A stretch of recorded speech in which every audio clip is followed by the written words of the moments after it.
శర్వానంద్ గారిని వేదిక మీదకి రావాల్సిందిగా ఆహ్వానిస్తున్నాను. యంగ్ అందమైన శర్వానంద్ గారు స్వాగతం అండ్ సుస్వాగతం. తెలుగులో ఎక్స్పెరిమెంట్స్ చేయాలన్నా, అటు తమిళ్లోకి వెళ్ళాలన్నా, హిందీలోకి వెళ్ళాలన్నా మాకు మీరు ఒక్కరే అన్నట్టుగా అనిపిస్తూ ఉంటారు. బట్ ఈ చిత్రాన్ని మీరు తమిళ్లో చూసారా? అండ్ ధనుష్ గారి పర్ఫార్మెన్స్ గురించి ఎనీ కమెంట్స్? ఇక్కడ వచ్చిన పెద్దలందరికీ, మీడియా వాళ్ళకి అందరికీ నమస్కారం అండి.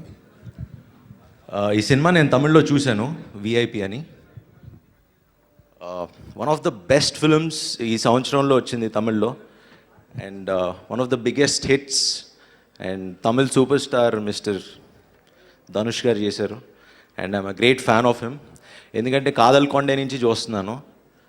ఆయన సెలెక్ట్ చేసే ప్రతి సినిమా ఒక డిఫరెంట్ కథకి, అంటే ఒక కథ ఇప్పుడు నెక్స్ట్ ఏ సినిమా చేస్తారని మనం గెస్ట్ చేయలేం. And every film I make sure అంటే వెళ్ళి సినిమా చూడాలి అని అనుకుంటాను. ఎందుకంటే because of his acting and ఏ కథలు చేస్తున్నారు అని. So hats off to Dhanush sir, thank you, congrats. And ఈ సినిమా గురించి చెప్పాలంటే Sravanthi movies. Kishore uncle has been my backbone. ఈ బ్యానర్లో 3 సినిమాలు చేశా.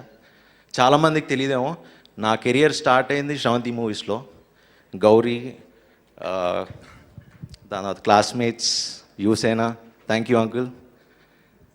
And Anirudh, fantastic music director. ఎప్పుడన్నా ఒక్క సినిమా చేయాలి అనుకుంటా ఉంటాను, బట్ ఎప్పుడు తెలుగుకి రావట్లేదు. He's been busy in Tamil. So all the best to Anirudh. And Ram Joge Sastri గారు,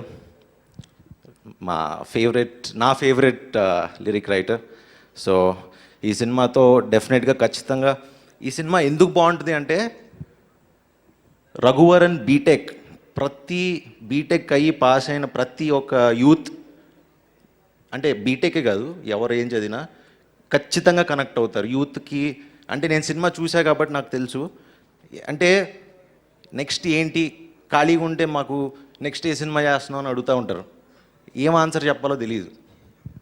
అలానే ప్రతి స్టూడెంట్కి ఆన్సర్ దొరుకుతుంది ఈ సినిమా చూస్తే. So I wish the entire team and Kishore uncle a great success. Thank you very much.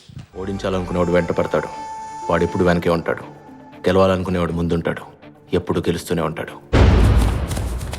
నా లైఫ్లో 3 లవ్ స్టోరీలు ఉన్నాయి.